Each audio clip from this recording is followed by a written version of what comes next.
For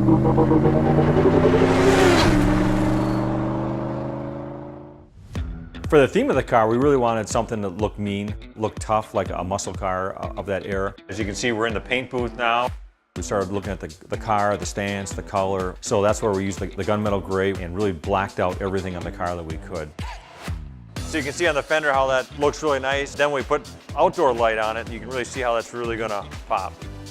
And then we also have a stripe starting from the hood going all the way to the rear of the car. Because the hood is carbon fiber, we expose that carbon fiber so you can actually see it, so it looks really nice. And then the rest of the stripe continues on in a matte black. We then finished sanding the center carbon fiber area, and we did that in satin overlay. The pinstriping was really the idea of Hassan's, so we actually incorporated that throughout the car, both on the body, on the ground effects, and also even if you look in the interior.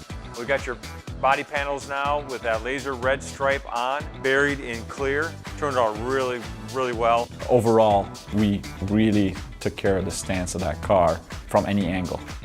If somebody's looking at it from the side, if somebody's looking at it coming at them, and if somebody's looking at it from the back, which is where everybody's going to be looking at it from.